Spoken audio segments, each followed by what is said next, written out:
Chito Miranda, sobrang natuwa. Asawang si Neri, absuelto sa kasong syndicated estafa.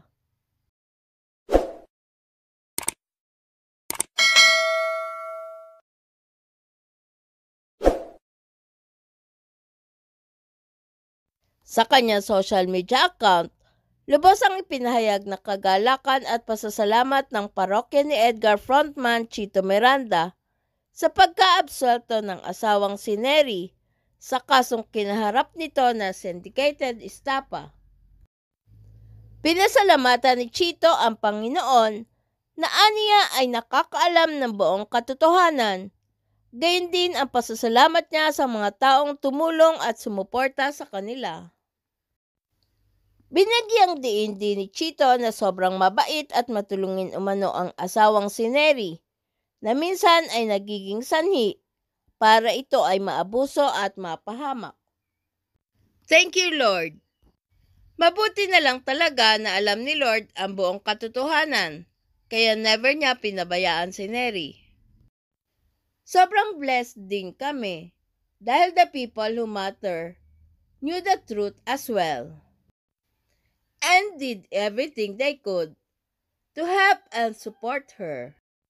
We are so thankful that she was eventually given the chance to defend herself and her side of the story. Maraming salamat po. Neri is such a kind and trustworthy person, and those who knew her know that. Alam din ng lahat na sobrang hardworking niya. Ang problema lang talaga minsan ay masyado siyang mabait at matulungin, kaya madalas siyang naaabuso at napapahamak.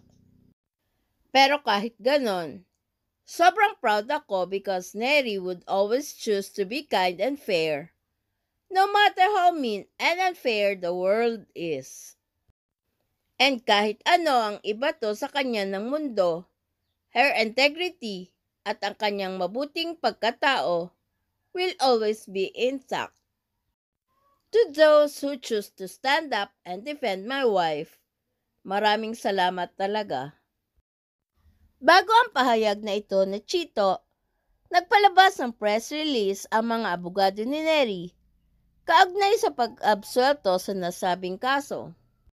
FLO Attorneys Press Release March 4, 2025. FLO Attorneys at Law. Pasay City Courts dismiss all cases against Neri Miranda. The Regional Trial Court of Pasay City has dismissed all pending cases against Nerissa Neri Miranda related to the Dermacare/Beyond Skincare Solutions scheme. In a copy of an order dated February 12, 2025, and obtained just yesterday, Branch 112 of RTC Pasay City ordered the dismissal of the syndicated estafa complaint against Miranda upon motion of the Office of the City Prosecutor of Pasay City, which found no probable cause to indict Miranda upon reinvestigation sought by her legal counsel. In describing the insufficiency of the criminal complaint filed against Miranda, Acting Presiding Judge Ronald Augustan said in the order, glaringly, the private complainants never alleged being defrauded by Miranda. More mind-boggling is that private complainants never asserted having personally transacted with or handed over money to Miranda. Therefore, the evidence presented indeed fails to establish that Miranda committed the crime of estafa, more so syndicated estafa.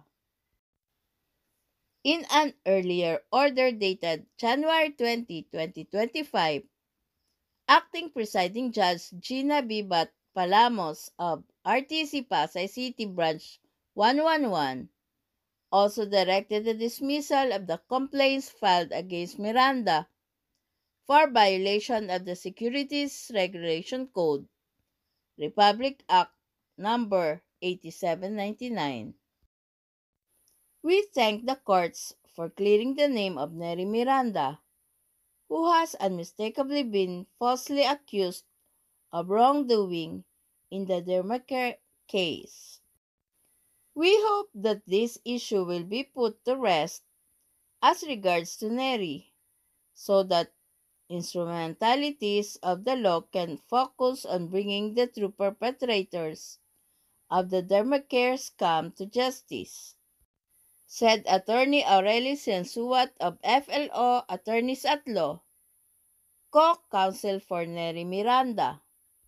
Matatandaang inaresto si Nery noong November na nakaraang taon sa aligasyon ng estafa at paglabag sa Securities Regulation Code. Subalit pinayagang makalaya ng korte noong December na nakaraang ding taon. Please subscribe and hit the notification bell para ma-update kayo sa sunod na showbiz news.